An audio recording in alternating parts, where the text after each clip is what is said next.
I'd like to welcome our fantastic panelists. We have Megan O'Sullivan, Professor of International Affairs at Harvard's Kennedy School, former Deputy National Security Advisor in the Bush administration, Michael Levy, Director of the Program on Energy Security and Climate Change at the Council on Foreign Relations, and Marvin Odom, CEO of Shell Oil. So over the last 6 or 7 years, we have seen this radical transformation of the U.S. energy landscape. Thanks to breakthroughs in unconventional fracking technology, we've seen a huge boom in domestic oil and gas production. U.S. oil imports are at record lows. The U.S. is on track to be the largest oil and gas producer in the world, if it's not already.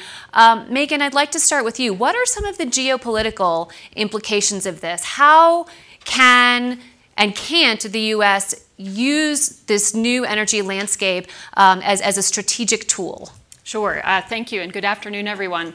When you think about it, energy has really always been a big determinant of international affairs. If you think about Pearl Harbor and the fact that the Japanese bombed Pearl Harbor because they were hoping to keep the U.S. from getting them to acquire some of the energy resources in Southeast Asia. Or you think about energy and the role that it has played in strategic relationships like the US-Saudi relationship, or even the relationship between Russia and Europe. So when you have such a big change in energy like the one, Coral, you just described, we should anticipate that there will be geopolitical changes as well. And unfortunately, they're going to definitely be changes. We're already seeing them, but they're not necessarily the ones that are most obvious to people, or I would say most anticipated or most hopeful. And the two ones that I would highlight for you is most Americans think this is great. We're not going to be consuming any Middle Eastern energy. That means, we can kind of wash our hands of our controversial and expensive engagement with the Middle East. Well, it turns out, this is going to affect the Middle East in ways that the three of us can talk about, but really not in a way that's going to allow America to disengage, and we can go into that in greater depth. On the other hand, especially with the crisis with Ukraine, we've had many people, commentators, even members of Congress say, great, well, the U.S. is now a big producer of natural gas, soon to be an exporter of natural gas. We can actually provide Europe that gas that it gets from Russia, substitute for Russia, and allow the Europeans to really have a freer hand in their own foreign policy. Well, it turns out that there are a lot of details, a lot of things related to that, what is called markets, that make that a little more difficult than it sounds, and I'm sure we'll get into that. That said, there are some very important ways this is already affecting geopolitics. The one that I would highlight the most, or at least up front, is just the perception of the United States. So the US, for I would say the last 10 years, it's been very popular globally to say that the US is in decline. That's kind of a global narrative. And this energy transformation really goes against that narrative. It's really hard to look at those numbers and to look at the fact that America's dependency on external oil, which was always our big strategic vulnerability, is virtually disappearing. At the same time that other countries, whether it be the countries in Europe or whether it be China in particular, their dependency is going way up. It's hard to really square that with this narrative of American decline. So I think it really, it changes some of the conversations within governments abroad and between governments about, maybe the US actually still has a card to play in global politics. And, one last thing to mention just to start the conversation is China. Actually, China, I would say, is the big winner from these developments in ways that have yet to fully manifest themselves. China's believed to have more shale gas than the United States has. They're working hard to try to produce that gas. It's been a little slower than people have expected, but that gas and the prospect of greater US LNG exports, natural gas exports to Asia, this actually provides China with some expectation that it can actually meet some of its demands for energy for economic growth in a way that won't completely destroy its environment. And as you're all probably aware, that's become really, I would say, the #1 political issue in China in the last 6 to 8 months, which is really, how they're going to square this circle of economic growth in an environmentally sustainable way. And shale gas provides them at least one avenue to pursue that. So China's a winner. Who are losers? Who, in the new U.S. energy picture, if the U.S. is perceived in this stronger way, if this can potentially be good news for China, who is looking at this and getting uncomfortable? Whose hand gets weakened? Anyone jump in? Well, I'll give you a couple of things to think about. The first one is you really have to think of energy as a global picture. Think about how dramatically the world is growing. How more people are becoming energy consumers, and the first thing you ought to be concerned about is how do we make sure there's enough for everybody as that demand continues to expand. So I see growing production coming out of North America as a very positive thing for the world more generally. I think so I don't think there are many losers from that point of view, from an increase in supply of oil and gas. I think the thing that other countries and other societies are worried about are competitiveness. So I just flew in from Japan, and I can tell you that Japan, from a manufacturing standpoint, is extremely concerned about the fact that the U.S. in particular has access to very low energy cost, and they don't. And so suddenly there's a real differential in terms of your efficiency and your ability to produce at low cost. What does this mean? Oh, go ahead. I think if you look on the geopolitical front, Russia is the natural loser from what's happening. In part because less U.S. demand for natural gas imports and eventually an ability to export gas should hold prices down globally, and Russia, as a major exporter, suffers from that. But in a more subtle way, you also have the United States with greater freedom of action in the world, particularly to deal with Russia. So if you go back 6, 7, 8 years ago and look at the projections for American energy, you would have seen almost everyone anticipating the United States becoming a very large importer of natural gas from the global market. Now imagine that this conflict that we're seeing between Russia and Ukraine had played out against that backdrop. Every move in Europe, policymakers in Washington would be asking themselves, what will this mean for the price of U.S. natural gas imports? What will it mean for American electricity? What will it mean for American industry and for U.S. consumers? And that would have constrained American action. In an extreme, we might have actually been importing gas directly from Russia, and that would have further affected U.S. policymakers' calculations. So I think there's little question that the United States has greater freedom of action, particularly in that sphere because of this, and that in what's essentially a zero-sum security game, inevitably is bad for Russia. What is this? Just a piece to drive that home. We built a large LNG facility on the coast of Russia, Sakhalin Island, and that gas was all supposed to come to North America. So we and other companies, Sempra and others, built regasification facilities in the northern part of the Pacific coast of Mexico to bring that production straight into California. So now all that production is going to other parts of the world. Can I just jump in, and one last potential, I guess, loser might be OPEC. And of course, that depends on the time frame, and it depends on the big question of the price of oil, which I don't know if we'll get to, but I imagine we will. But certainly, all things being equal, if you get more supply online, you can expect there will be at least downward pressure on price. Now, whether or not that's an absolute drop in the price or it's just relative to where the price would have been in the absence of a greater American production, we can debate. But the reality is that the call on OPEC, meaning how much OPEC is going to be required to provide to global markets, is expected to go down at least in the next 5 years or so. So many of the OPEC players are saying, well, our oil is going to be more important after 2020. But between now and 2020, we're in a little bit of an uncomfortable spot. We're in a place where maybe the world doesn't need our oil as much as it used to, and a place where it might be harder for us to play that game where we could calibrate production to strike the price, because there are a lot of other players, in the global arena, and a lot of those players for the first time are actually sensitive to price as well. So if the price goes up, we'll probably see more North American production. The price goes down, we'll see less. And so I think with OPEC, there's a real question about if the price of oil comes down, will OPEC be able to play the role that it has in the past? And if so, what political cost will that be? I'll throw in very quickly one last pair, because we tend to focus on all the big powers. What does this mean for China? What does it mean for Russia? What does it mean for the big oil producers? But this will have consequences for a lot of smaller players in the world. On the negative side, I think of some of these countries in East Africa that have natural gas discoveries in recent years, and we're counting on selling those to really turbocharge their economies. I'm thinking of Mozambique, for example.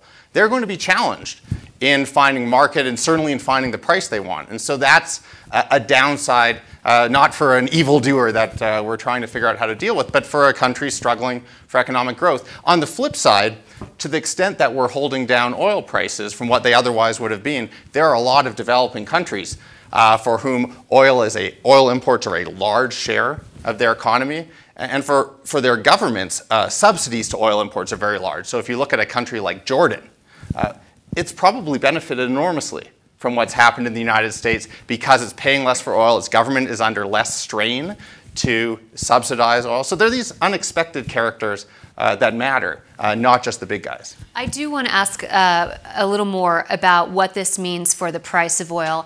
And I thought it was very interesting. You know, we've seen this recent eruption of violence in Iraq that did lead to an increase in oil prices, but it didn't, you know, in the past we've seen these huge spikes that have rippled throughout the market. It didn't really seem like we had that sort of frightening reverberation as we've seen in the past. How much is the changing U.S. energy picture, you know, contributing to that? Well, I'll just start by saying it'd be a different world, I think, if you didn't have, you know, several million barrels a day more of barrel equivalents coming out of North America or being produced in North America. In terms of what would have happened in the wake of this new violence. It has a balancing effect, so to speak, and I think so. You know, continued production will do the same thing, but I don't think there should be any expectation of price volatility going away. As you get different geopolitical events or different economic events, I mean, this is just something I think we have lived with for a long time and will continue to live with. Just on the Iraq side, kind of coming in from an Iraq angle, I think one of the key things to understand about why the price of oil wasn't affected in a more significant way was people were expecting that maybe it was going to be, the violence in Iraq was going to be accompanied by a real supply or production disruption in that country. And it turns out that most of the production happens in the south, and that at least in the short term, there's not an expectation that there'll be too much disruption in the south.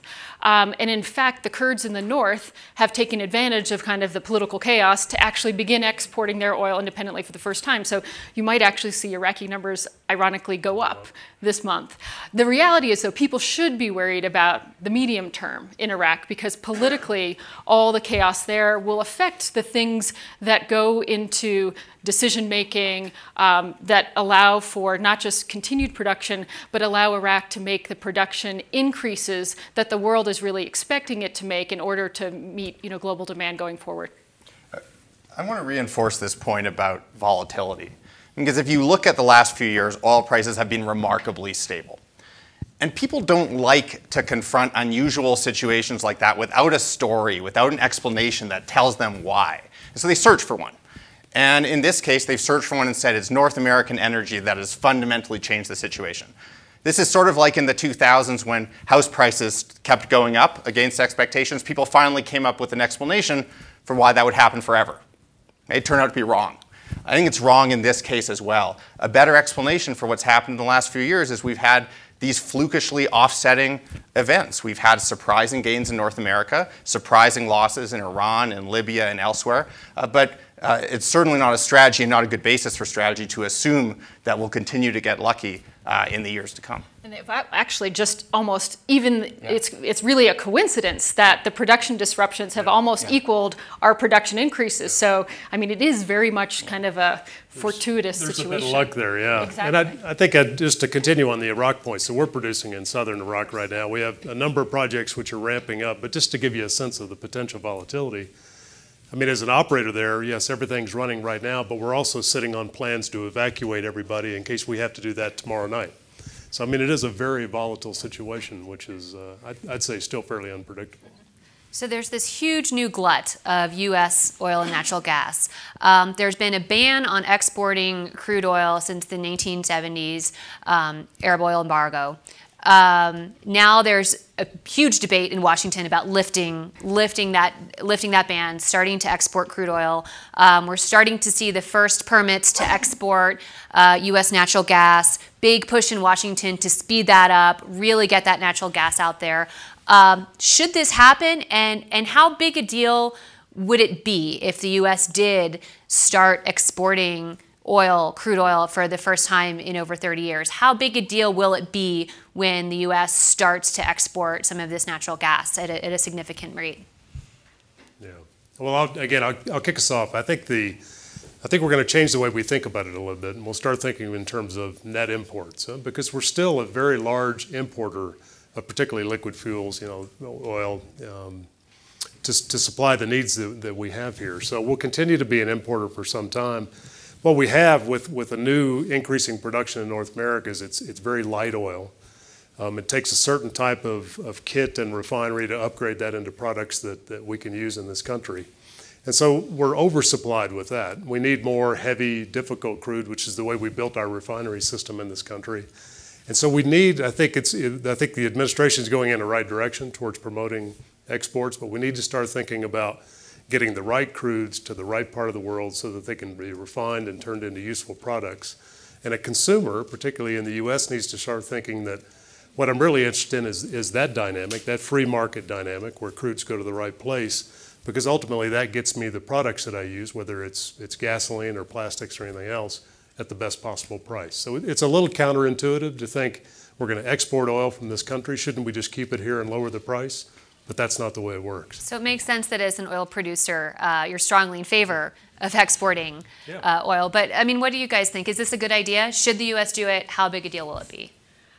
I would agree with Marvin, and I'm an academic, so I have not a dog in this fight, so to speak. But getting the right kinds of oils to the right kinds of customers and all of that makes the system work much more fluidly, and the market is the best way to do that. And we have decades of proof. If you look back at the United States and how we have played with tariffs and quotas and all different types of policies in terms of trying to massage the market, it's always turned out that when we've let the market do its thing, that's been the best way that we've been able to actually affect energy security. However, since we were talking about geopolitics, there's a little bit of a tension there. We have policymakers who are committed to the idea of markets and understand this point that Marvin made.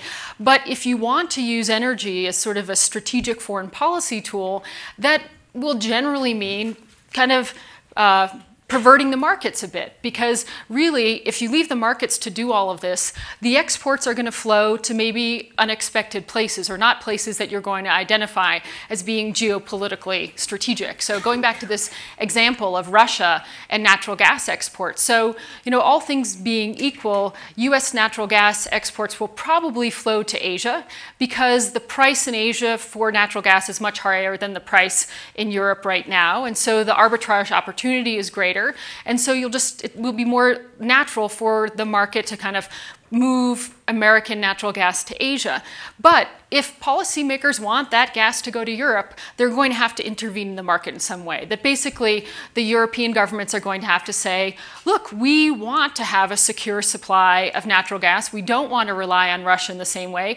And we are therefore willing to pay a security premium for that. And that could change the dynamics. But my guess is Europe has not really demonstrated a desire to pay more for something that they can get for much cheaper, even when it comes from Russia. So that still, I think, has to be quite... This comes back to Marvin's basic point. If competitiveness concerns drive countries' decisions, they're going to go to wherever the source is cheapest, not look for the long-term geopolitical vulnerabilities. I know when I look out at this landscape, I make a pretty strong distinction between oil and gas. And I think the much larger geopolitical consequences come from natural gas exports. The natural gas market is balkanized, it's inflexible, it costs more to move gas from the United States to Asia than it does to produce it in the first place. So when transport is expensive, geography matters. It's controlled by a relatively small number of producers. All these things are pretty illiberal. And so when you get a large entrant into the market, like the United States, with producers that operate on market principles, they're not allowed to collude, it's anti-competitive, you're introducing a much more liberal element to the market and pushing things in a more fluid, less political direction. And so in that way, US natural gas exports can have a real impact on the structure and the political content of global gas markets. On the oil side, production decisions are political, but trade itself isn't. oil flows pretty freely. It's not particularly politicized. It goes to the highest bidder. And so having the United States enter that adds one more player essentially operating on similar principles, which makes it hard to see how the impact is transformational. But when it comes to the politics, oil is likely to be far more charged. Gas is kind of obscure. People don't really have intuition about natural gas, so you can't do something that violates their intuitive sense of what's right. On oil, they do. And the day President or Congress says we're allowing oil exports, their opponents will be looking at the price of gas, and as soon as it goes up, they'll cut a 30-second ad that says they allowed oil exports and the price of your gas went up. And 87 economists can line up and say there's no connection between these two, and it won't matter. Hence the hesitation. Huh? Yeah, absolutely. But I just wanted to add one thing to what Megan said as well, and that is from a supply standpoint and the political or bilateral sort of agreements we might have. I guess I'd ask us to think about it in a different way, which is we can have an abundance of supply in natural gas. So yes, the projects coming online now will primarily be targeted to Asia. But as a company, for example, that has this growing portfolio of kind of spot market traded natural gas, it's going to go wherever it needs to go. So if Asia is only going to consume so much, once that supply is met, we can actually then start shifting the rest of that supply to Europe without having to have any sort of an agreement. So I think the free market in this case actually works really well. Just to add to that, because I agree with that, but I also think in terms of kind of popular misconceptions, the idea that the volume of gas that would flow to Europe is going to displace Russian gas, I think is just, if you look at the numbers, there's just no prospect of that. And so it might be, and I think this is a geopolitical consequence, that American exports of liquefied natural gas, even if they only go to Asia, but if some go to Europe on the spot market, will give the Europeans a little bit more breathing room, a little bit more leverage with the Russians and renegotiating their contracts, getting a better price. We've already seen that happening. But the idea that there could be any replacement of a third of their gas supply with American LNG, or really even European shale production, I think is probably fanciful, and that as policymakers, it's important to kind of look at the magnitude as well as just the flows. Yeah, I agree.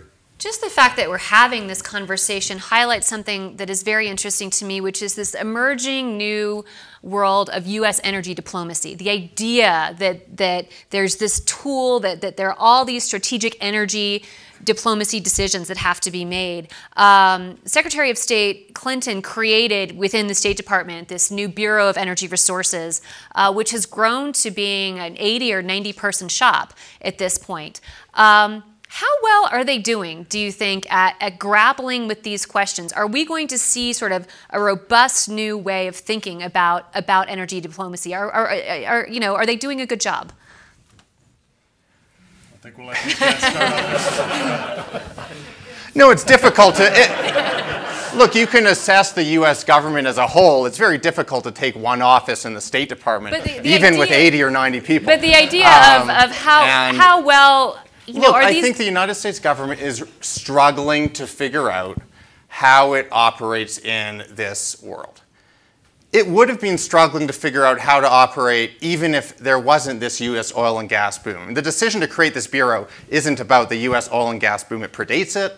It is about trying to understand how to navigate in a world where energy influences political relationships, and whether that's oil and gas or energy infrastructure or climate and conservation. I mean, all of these pieces are increasingly central to U.S. foreign policy, and so there's an effort to draw people together and make the whole more than the sum of its parts. But there's an intellectual challenge involved in all of this, because we have not just old questions where we have to decide which of the old answers to pick, but we have new questions that people have to work their way through.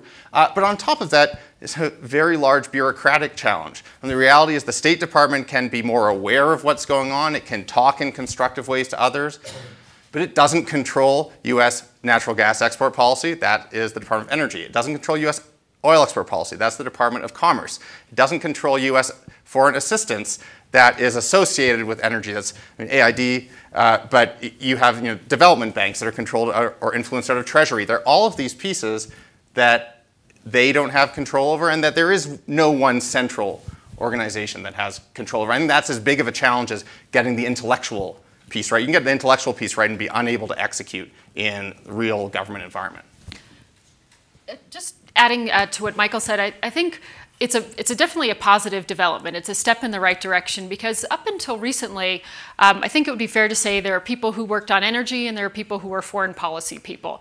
And there wasn't a huge overlap between the two. And now this is an area where actually, you know, it's very energy diplomat. Yeah, these two things are informing each other in very real ways, but it's not uncommon to hear someone who is really, you know, a foreign policy practitioner expert talk about energy in a way that demonstrates maybe not a full understanding of kind of some of the basic fundamentals. So I think having a kind of a fleet of people who are well versed in the energy world, but also, you know, move in the foreign policy world makes a lot of sense.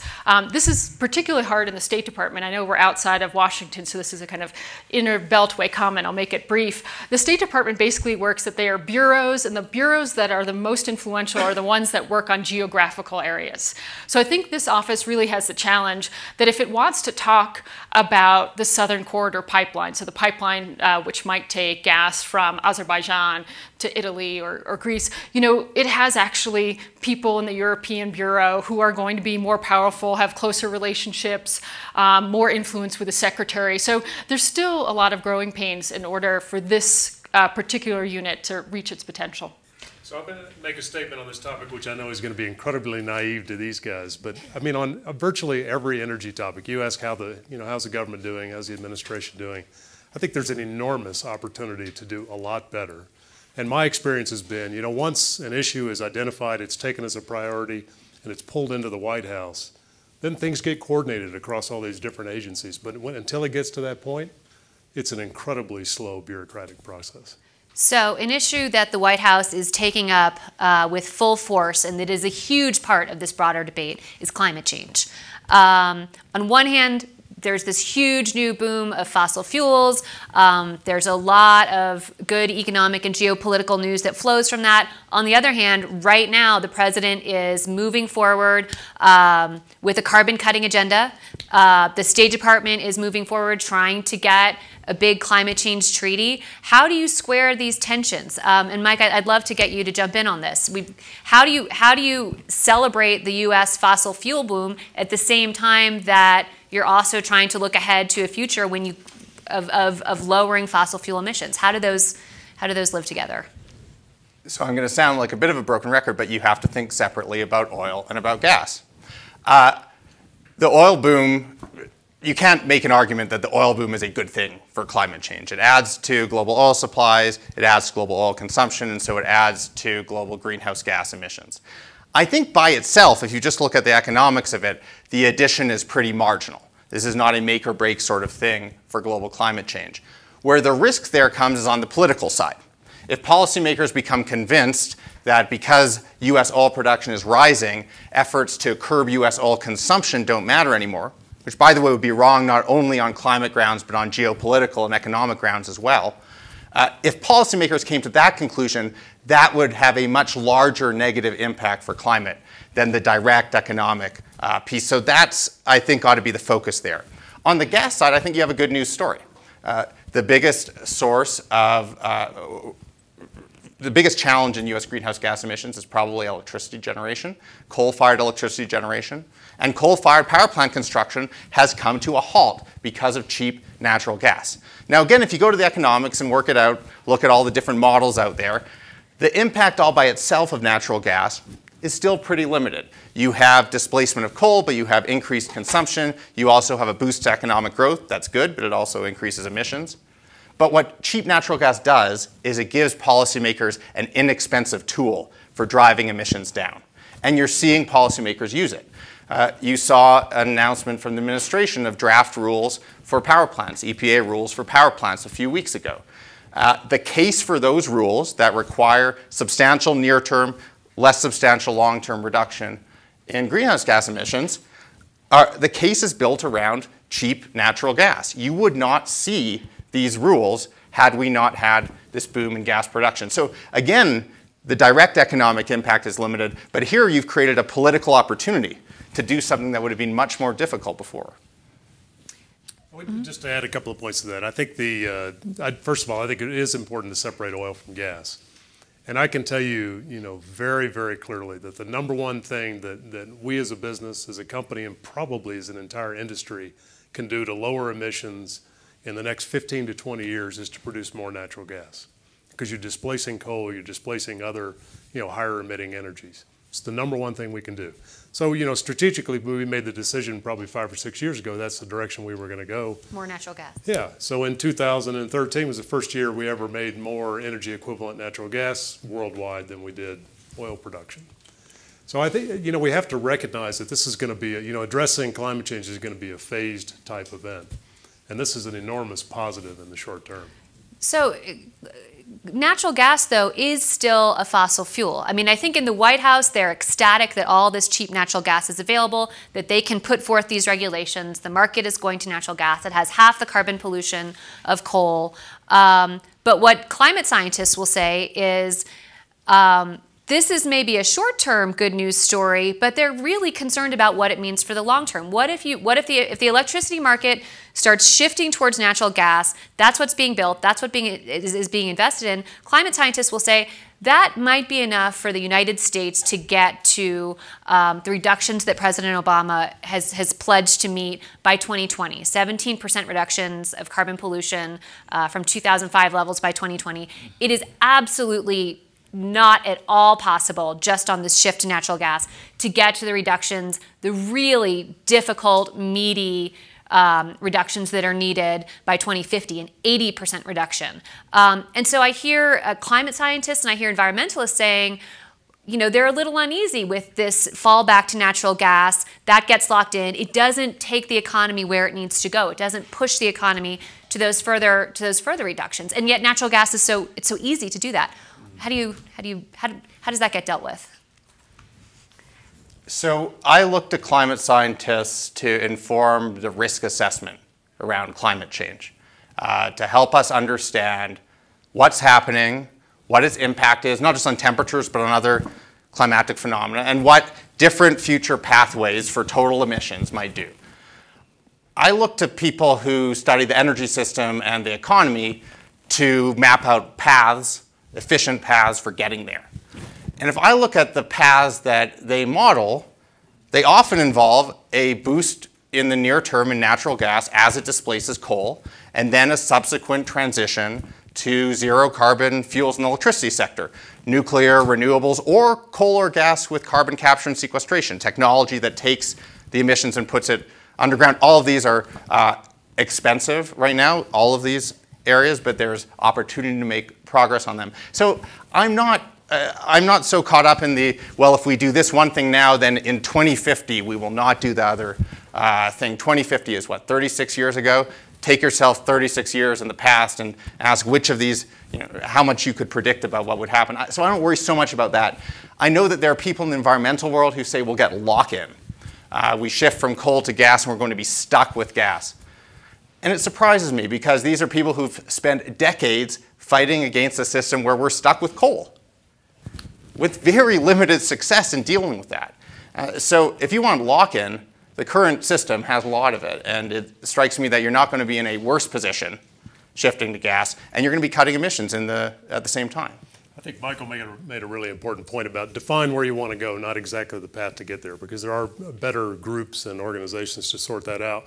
But if you want to send a market signal that gets the wheels really turning in that direction, you put a price on carbon. And then the market knows how to respond to that. Yes? And so we approach this as climate change and the whole topic on greenhouse gas emissions is a real business risk. So you've seen the shift that I already described to natural gas. The other, you mentioned carbon capture and storage. So we just signed an agreement in Scotland to attach a carbon capture and storage project to a natural gas-fired power plant.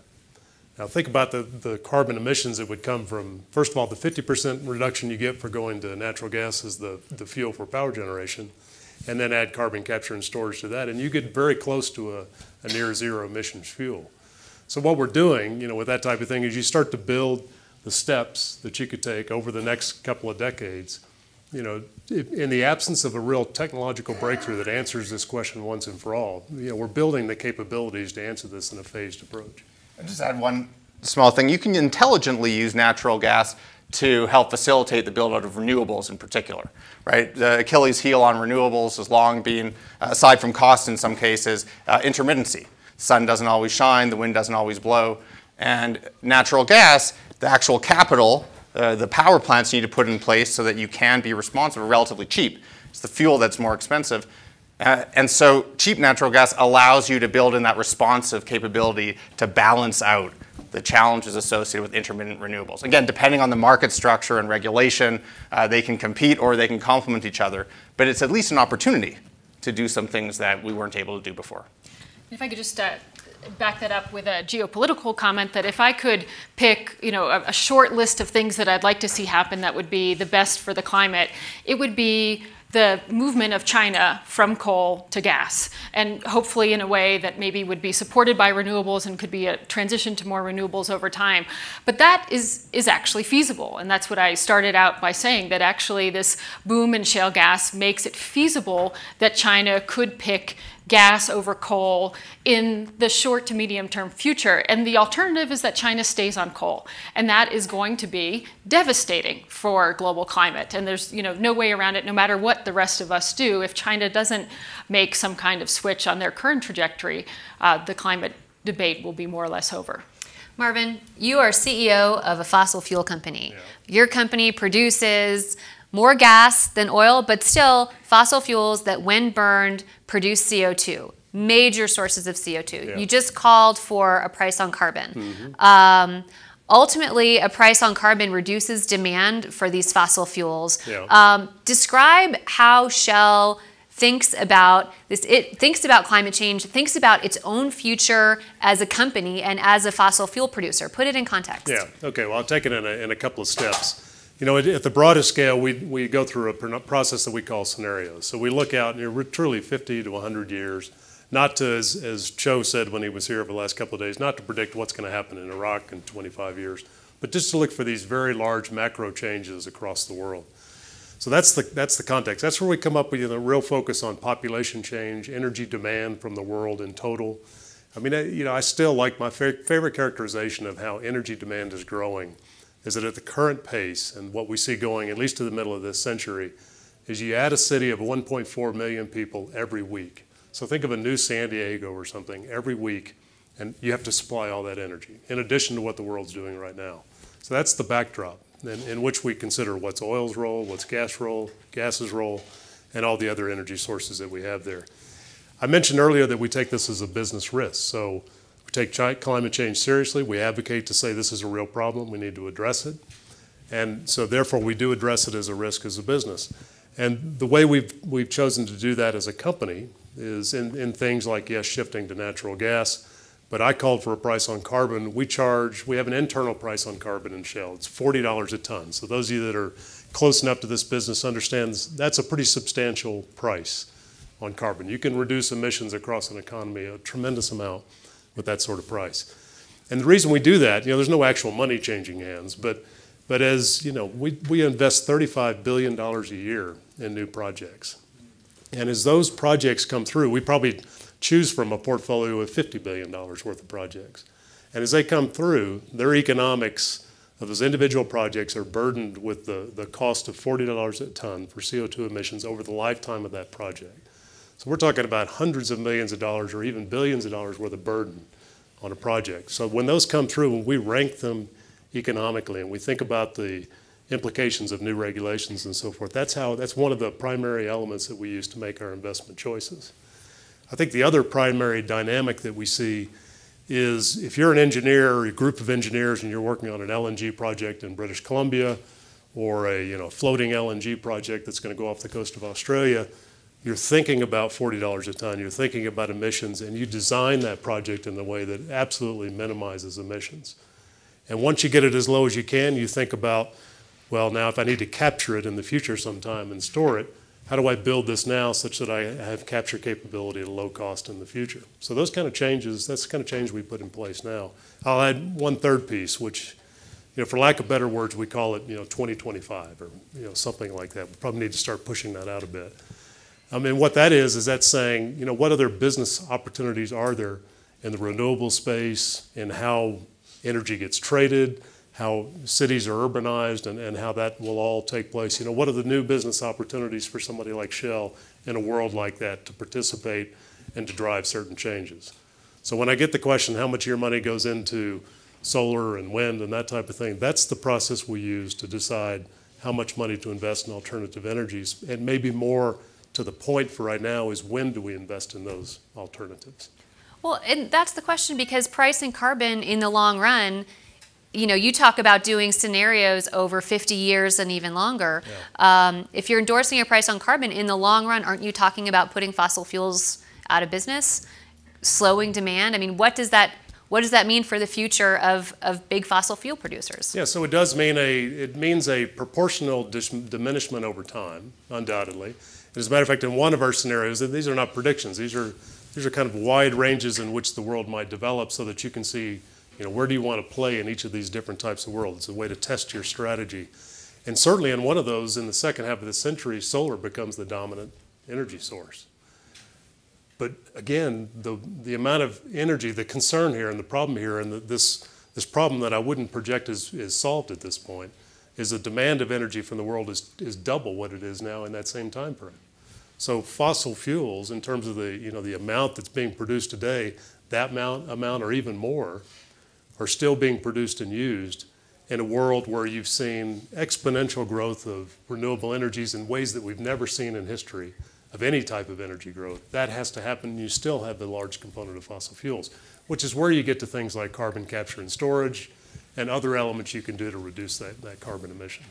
Again, on sort of future scenarios, a decade ago, we couldn't possibly have predicted the energy landscape that we're in right now. There's no way, you know, a decade ago, there were all these projections being made about U.S. energy scarcity, about you know, very low supplies of natural gas, high volatile prices. We probably couldn't have predicted the huge roaring demand that we're seeing from India and China. Everything that people like us were saying about, you know, what the energy and economic landscape is going to look like in the future has been completely upended. Is there anything that we can say for sure about what's really going to happen in this space in the next 50 years, in energy and climate, in supply, in technology? I mean, as you look at these future scenarios, as you look at what we know, how much can we really know? I'll start, yeah. But I guess this will be more in the realm of the predictions, or maybe I'll put it in a scenario thing, yeah, the possibility. One thing that I wouldn't be surprised to see a lot more of in 10 years' time is geoengineering. And that is, you know, 10 years ago, it was almost, you know, verboten to talk about geoengineering. And that, for those of you who aren't familiar with the concept, it is basically, you know, using science to change, you know, parameters of the climate. To put reflecting particles in the air to try to, you know, bring down the rise in temperature. It doesn't actually get at the question of how much carbon is in the atmosphere, so it's not a solution to the problem, but it can, you know, reverse in a somewhat unpredictable way some of the effects of climate change. And this, you know, 10 years ago, people... No. This is not my field, but I have a colleague, David Keith at Harvard, who works a lot on this. And 10 years ago, you know, he was told, like, we just want you to be quiet and leave the room, because once you start talking about geoengineering, people think, oh, well, there's an answer to climate that doesn't require us to make all the tough choices and hard adjustments. And so it wasn't really something that people talked about, but now it's actually gaining a lot of currency, even more so in Europe than in the United States. The idea, well, we have to explore this because we might actually need to do some of this geoengineering to buy us the time that we'll need to actually be able to deal with the carbon problem.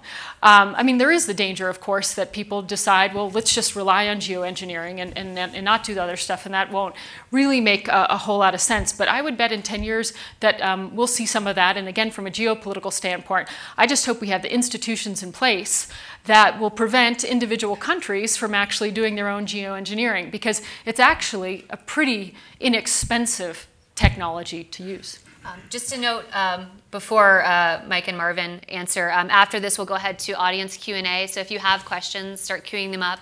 We've got a mic over here if you want to stand to it, and on this side we've got a roving mic. So predictions or lack of? I want to hear questions, so I'll be very brief. I think this speaks to the need for governments to pursue policies that focus on internalizing the problem, whether that's the damages caused by emissions or the dangers caused by dependence on oil consumption, but to the extent possible, not prescribing the solution so that the economy can take advantage of technological change and not be hurt by it. Had we decided 10 years ago that the solution to climate change was to mandate nuclear power, we wouldn't be able to take advantage in an effective way of cheap natural gas as a substitute for coal. We're seeing in other parts of the energy economy, places where we did put in place rigid regulations that are running into large problems because of unexpected changes in the energy sector. So flexibility focused on goals and on changing the way that people make decisions rather than on prescribing particular choices can be effective, more effective in the face of this kind of uncertainty and surprise. Yeah, I think, let me just also finish it off quickly. I think, I won't make any predictions, but a few trends I think that are informative, and I've mentioned before, population growth, so 2 billion or more people by the middle of this. That's something we know. By the middle of the century, that's fairly predictable. The doubling of energy demand, even though efficiency will be twice what it is today, still double energy demand, so I don't think I mentioned the efficiency piece earlier. So I think it's about, managing this as a larger set of risks. So identifying the endpoints you want and not specifying the way, and putting some market forces in place to allow it to happen, like a price on carbon. But the new piece I'll add is, to give you some insight into an approach of a company, and probably in some ways an industry, but certainly as a company, is we're always looking for those breakthrough technologies. Whether it's in our own labs, or I think the other way that may be more interesting to the audience would be the fact that we put seed money out there everywhere. Just about all the major universities in the world, a lot of venture capitalist firms, a lot of just entrepreneurial groups that are looking to solve these kind of problems. And so that's how we keep our tabs on what's happening out there, when's the right time to pick one up and really try to produce something like that at scale. Okay, great. And we've got some questions starting over here. Hi. I have a question about political instability, refugees, that type of thing. And I'm qualified to ask it because I ain't a real sophisticated guy. And what I'm hearing here is you found a bunch of carbon, you're going to burn it, and that's better than burning coal, and it's cheaper, so that's why it's there. Now, if I'm sitting there in one of these countries getting flooded, I'm saying, okay, they found some new carbon. When they're done with that, they're going to go back to the old carbon. I don't see any reason, from what I've heard, why you wouldn't do that. And what's going to happen with the instability from just the optics, even if I'm wrong, just the optics? Anybody want to start? So it's a great question. If, in principle, and people talk about natural gas as a bridge fuel. In principle, you get on the bridge, you finish the bridge, you don't have anything at the other end, so you go back to what you started with. It's a bridge from coal to coal. And so this comes back to the sort of basic point about agency. This is not a substitute for action. It's not a substitute for adopting the right policies. It can facilitate the adoption of better policies. But yeah, we're still not out of this problem of figuring out how to get to a zero carbon future. So I think their point is well taken. And if we don't get there, and by the way, it's not just, when I say we, I'm not just talking about the United States, but the world, because emissions are a global problem, then you are going to have increased instability, and the United States will be high up on the list of those that get blamed. Just very quickly to add to that, it's not only the developing world that's going to be affected by the changes in the climate. And if you think about China, you think about the United States, the largest consumers of energy right now and probably in the foreseeable future, those countries are going to be affected as well. So there'll be political pressures not only from the developing world. I mean, there'll be fewer resources perhaps to manage them. But I think this will be something that will affect us broadly, us being the global environment. There's a question on this side of the room. Yes. Oh, thank you. Does this mic work? Yeah, it does. Thanks for the session. I you know, of course, I immediately had reactions, and it could be very easy to be polarized, and I don't want to go there. I actually know I have a few friends in your Energy Futures group and your Game Changers group. What I'd be very curious to hear is what different paradigms have you gone through in the third part that you mentioned, so investing in renewables and other things, from sort of the 2000s, and what paradigms do you see coming up? So you mentioned VCs, university support.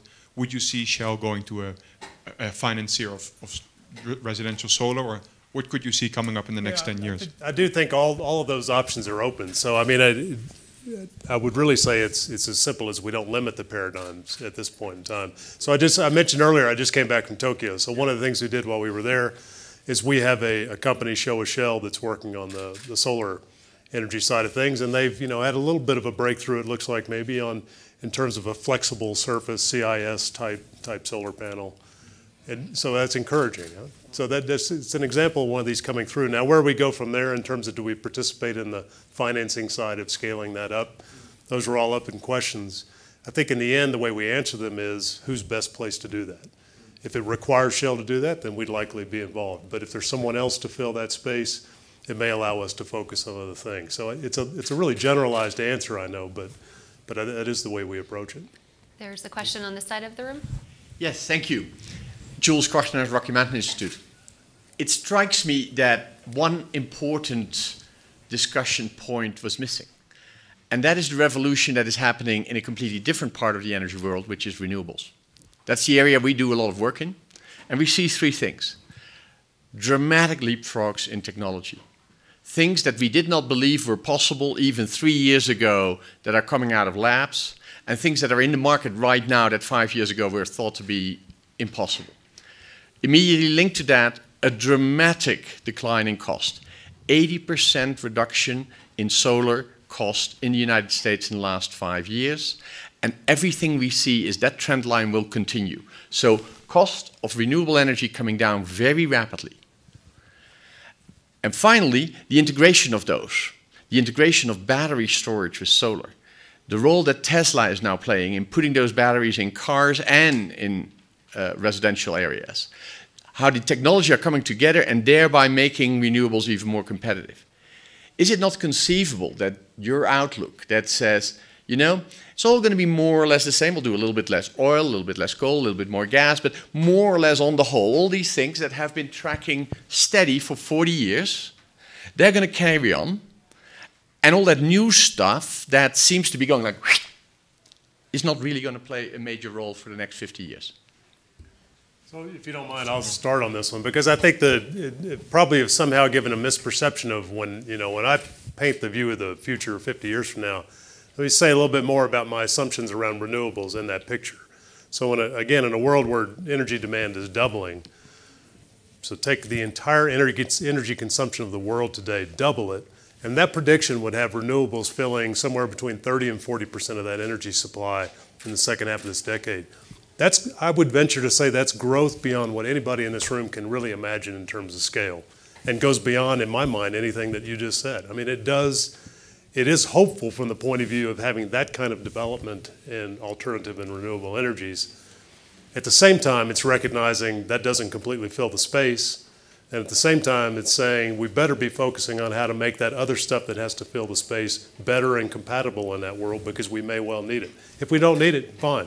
That's something that may reveal itself over the next 30 or 40 years, but right now it's difficult to fill that entire space. Assume doubling every year?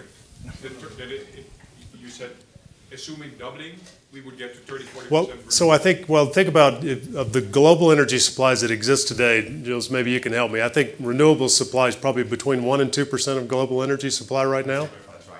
Yeah, so it may be even a few more percent. So now double the total world supply and increase that to 30%. That's an enormous scale up. There's a question. But the pushback on that, sorry Marvin to jump in, the pushback on that is that the way in which your industry has traditionally scaled, the way in which fossil fuels have traditionally scaled, has been about large capital projects, long-term horizons, stuff that Shell is amazingly good at. But the thing is that renewables are much more like this stuff. Remember, we didn't have these things 7 years ago. 7 years to the date, Steve Jobs announced the iPhone. We didn't have smartphones 7 years ago. And and the speed at which the new technologies scale. And that's why I think it is so hard for the existing energy infrastructure folk to think about the new world, is that this stuff scales like solar, like energy efficiency. It's like LED bulbs. You don't need an investment committee from Shell and approvals of 3 years. You just need to make a decision at the breakfast table that you're going to go to Home Depot and buy some LED lamps, and boom, you're there. So let me very quickly pick up on this. Firstly, in some ways, you've understated your case, because you're talking just about renewables, but we're having similar technology-driven transformations in efficiency, which have the same impact on the markets that they're competing with. At the same time, what you're talking about is providing essentially the same service at lower cost, which is very different from the iPhone. The iPhone is about providing a different service. And what that means in the energy world is that as you drive the cost of this competition down, you're going to drive the price of these core resources down as well. I mean, if I look at the Middle East, at how much oil can be produced at very low cost, there's an enormous amount of it. So the idea that the oil and gas side will stay static while technological change on the renewables and efficiency side knocks it all out is at least one that I'm not prepared to believe in a confident way. I want to do just one last question. So I'd like to direct this towards Marvin, and you mentioned the price of internally creating a price on carbon. And practically, just what does that mean? How has the decision-making changed at Shell as a result? And is there a place like maybe Western Colorado where that's reflected? Yeah, I think so I'll give you try to give you a couple of real examples. There's a lot of different ways to talk about it, but let's talk about carbon capture and storage. So we're building a project in Canada now to capture carbon and store it permanently. That comes at a price tag of about $1.4 billion. There's no economic return on that at all. We get some help from the Canadian federal and provincial government to put that in, so they're paying part of that bill. But there's a real investment based on a premise that there's a real risk here and there's a financial cost coming that says we better get ahead of this technology and figure out how to do it economically. That's one. I think another is, as you think about these shale gas resources that are certainly expanded in this country, but maybe in other parts of the world as well, something we haven't talked about at all is gas is 50% lower emission than coal for power generation. At the same time, if you develop shale gas in a way where you have fugitive methane emissions, you can more than offset that. So taking a perspective and actually being very vocal all the way through to pushing for certain regulations to say, when you develop these resources, this is how you have to prevent and monitor for and repair any sort of methane leaks in that system is a core part of doing that right. That's done primarily from a cost of emissions standpoint. Yep. Okay. I think we're all set. Thank you so much to the fantastic panel. Thank you for your attention. Okay. Thanks.